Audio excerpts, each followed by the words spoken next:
고린도전서 9장 19절로 23절 5절의 말씀 한 절씩 교독하시고 23절 합독하도록 하겠습니다. 제가 먼저 19절을 봉독하겠습니다.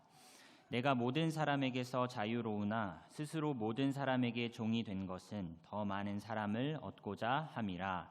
유대인들에게 내가 유대인과 같이 된 것은 유대인들을 얻고자 하며 율법 아래에 있는 자들에게는 내가 율법 아래에 있지 아니하나 율법 아래에 있는 자 같이 된 것은 율법 아래에 있는 자들을 얻고자 함이요 율법 없는 자에게는 내가 하나님께는 율법 없는 자가 아니요 도리어 그리스도의 율법 아래에 있는 자이나 율법 없는 자와 같이 된 것은 율법 없는 자들을 얻고자 함이라.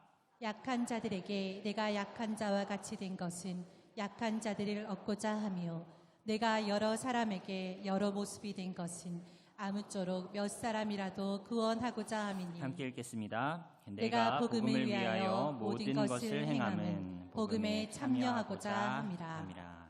아멘. 담임 목사님 나오셔서 하나님 말씀 선포해 주시겠습니다. 우리 잠시 기도하고 말씀 나누실까요? 같이 기도하시겠습니다. 하나님 아버지, 이 오후 시간에 주님의 말씀 앞에 또 앉습니다. 주님, 우리에게 무엇을 말씀하시는지, 우리가 생각하며 꿈꾸었던 교회는 무엇인지 함께 살펴보기를 원합니다. 또한 이 시간 주님 앞에 귀한 예물을 올려드리는 손길들이 있으니 주님 기억하시고 그 예물을 드리는 그 마음, 그 중심이 함께 주 앞에 드려지게 하셔서 주님의 마음에 합하여지는 복된 삶을 살아가는 믿음의 자녀들 다 되게 하여 주시옵소서. 오늘 오후 시간 이 새가족 파송식과 오후에 모든 만찬의 시간까지도 주님 함께하여 주시기를 소망하오며 살아계신 예수님의 이름으로 감사하며 기도 올리옵나이다. 아멘.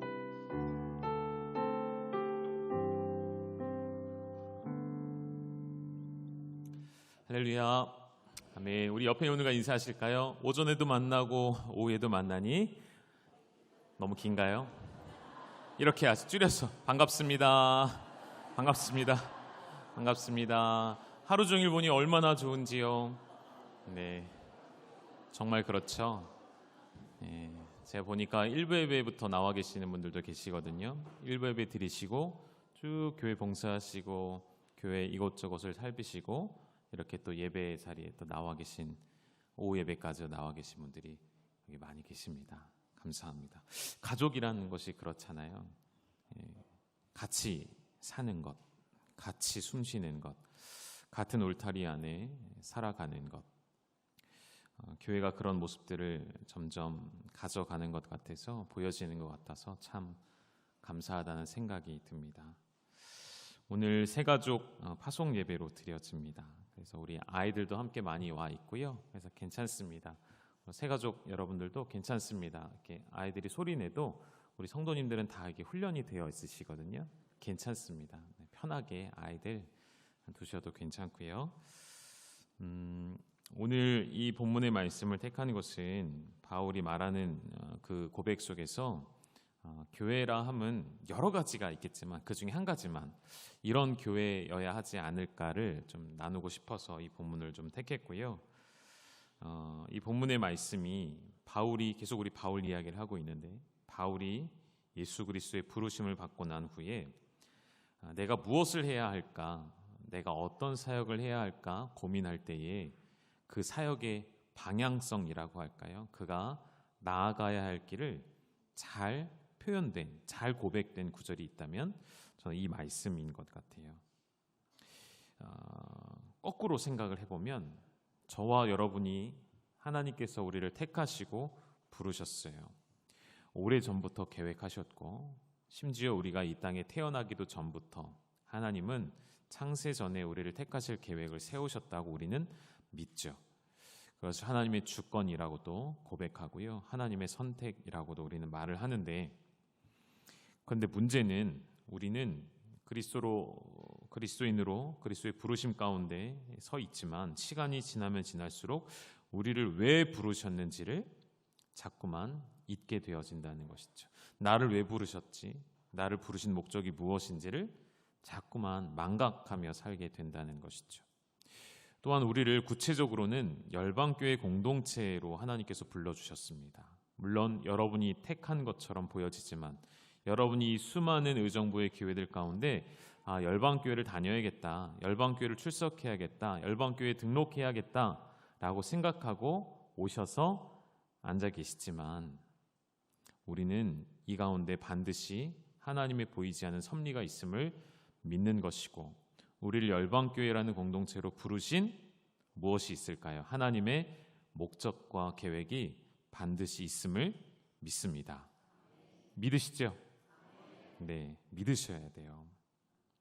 사도 바울은 항상 두 가지를 생각하면서 그 팽팽한 긴장감 속에 있었던 것 같아요. 그 두 가지가 무엇이냐면 하나는 오늘 본문에도 표현이 됐었는데요. 자유함을 가지고 있죠. 자유함을 가지고 있고 동시에 또 하나 뭐죠?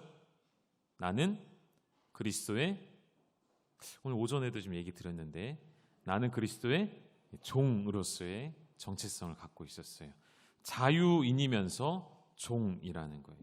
종이면서 자유인인 거예요. 이 바울의 정체성은 바울에게만이 아니라 역시나 또 우리에게도 동일한 정체성이 되셔야 합니다. 바울은 그리스도 안에서 자유하였고요. 그러나 스스로 종 되었던 것은 다시 말하면 그는 더 이상 어떠한 불가항력적인 상황에서의 노예를 말하는 것이 아니라 믿지 않는 자들에게 있어서 종이 되고자 했던 그 결심은 그를 통하여 한 사람이라도 더 생명을 얻는 구원의 역사 가운데 하나님의 그 구원의 일이 이루어지기를 원했던 소망함이 있었던 것이죠. 제가 오늘 설교 제목을 어떻게 정해볼까 좀 고민하다가 이렇게 했어요. 우리가 꿈꾸는 교회. 우리가 꿈꾸는 교회는 어떤 교회입니까?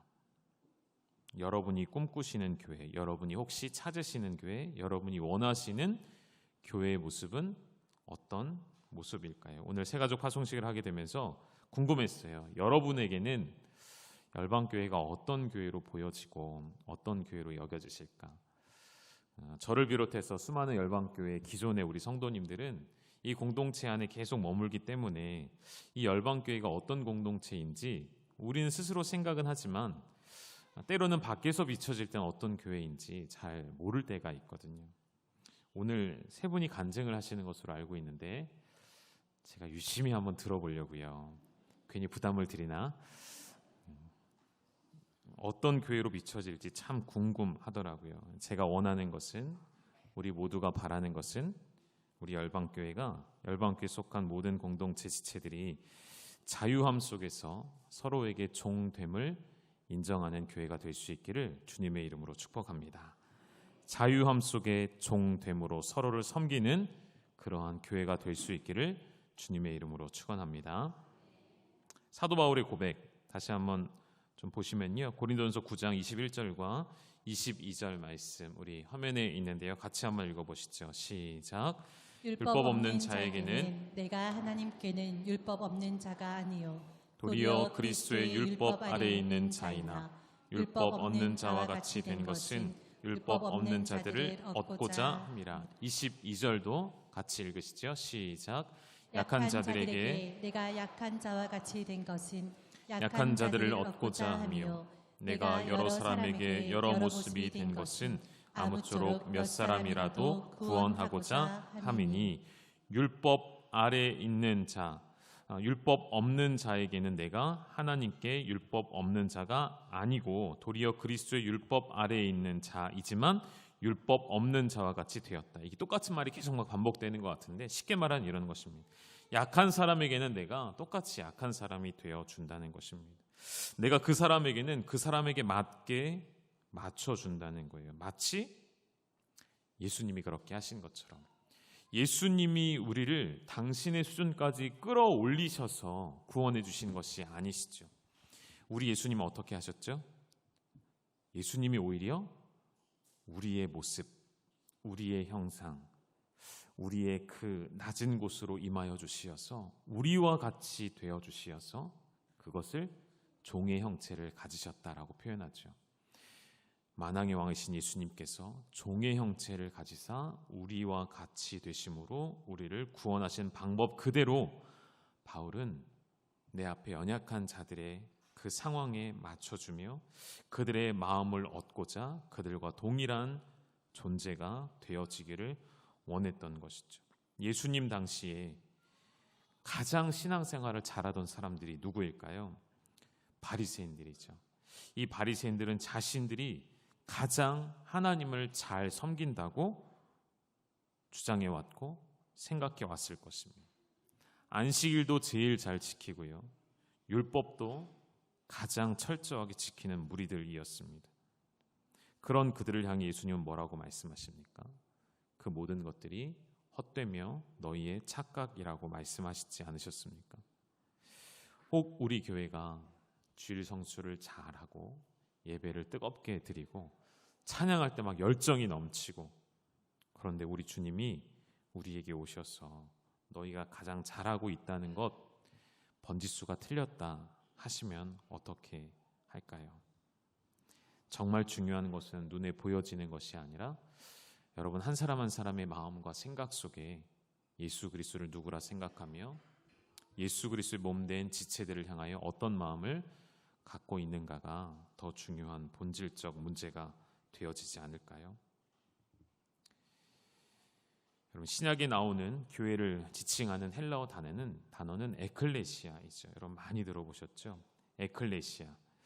여러분 원래 에클레시아라는 단어의 뜻은 교회를 말하는 의미는 아니었고요. 원래는 어떤 목적을 가지고 모여진 모임을 뜻하는 것이었습니다. 그게 때로는 어떤 군사적 모임을 갖고도 모임이 될 수도 있고요. 어떤 특별한 하나의 주제를 가지고 모여지는 어떠한 모임이 될 수도 있겠습니다. 그래서 그 모임이라는 것은 어찌됐든 전체 속에서 구분하여 어떤 목적을 가지고 모였을 때 그것을 에클레시아라고 불렀습니다. 밖으로 꺼내와 모여진 모임이라고 할 수 있는 것이죠. 그래서 교회라고 지칭되어지는 이 에클레시아는 장소나 건물을 말하는 것이 아니라 사람들을 의미하는 것이 되었던 것입니다. 하나님을 예배하기를 원하는 목적을 가진 사람들이 모일 때 그것이 이제 에클레시아라는 말로 통용되기 시작했던 것이죠. 우리 주님이 교회를 말씀하실 때에 복음서에서 마태복음 16장에서 이렇게 말씀하셨어요. 우리 말씀 한 번 더 읽으시죠. 16장 17절 18절 2절 다 읽겠습니다. 시작. 예수께서 대답하여 이르시되 바요나 시몬아 내가 복이 있도다. 이를 내게 알게 한 이는 혈육이 아니요 하늘에 계신 내 아버지시니라. 또 내가 내게 이르노니 너는 베드로라. 내가 이 반석 위에 내 교회를 세우리니 음부의 권세가 이기지 못하리라. 아멘. 예수님께서 여기서 교회라는 이 단어를 사용하실 때 제자들은 이런 의미로서 잘 알아들었던 것 같아요. 내가 사람들의 어떠한 모임을 만들 것인데 그 모임의 기초석이 되는 반석이 바로 내가 될 것이다. 여러분 잘 들으셔야 됩니다.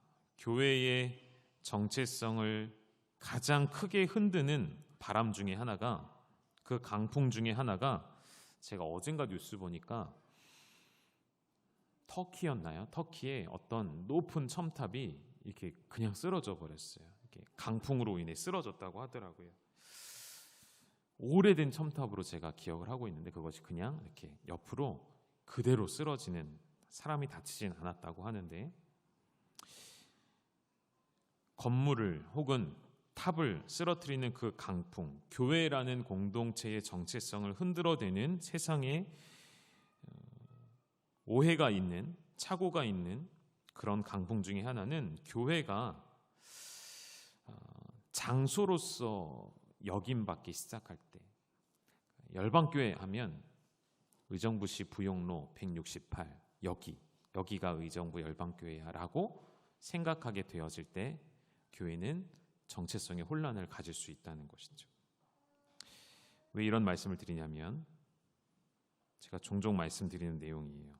오히려 기독교라는 이 종교는 로마에서 313년 콘스탄티누스 황제가 밀라노 칙령을 내리고 기독교를 공인하기 전까지 교회는 불법적인 모임이었습니다. 그 에클레시아는 모두 다 불법이었어요. 무엇보다도 황제들에게 있어서 이 황제의 입장에서 견딜 수 없는 것이 이 백성들이 자신을 주인으로 여기지 않고 그리스도를 주로 여긴다는 것, 그것을 받아들일 수가 없었겠죠. 그래서 기독교인들은 모일 수 없었어요. 모임의 장소를 고정적으로 둘 수도 없었습니다.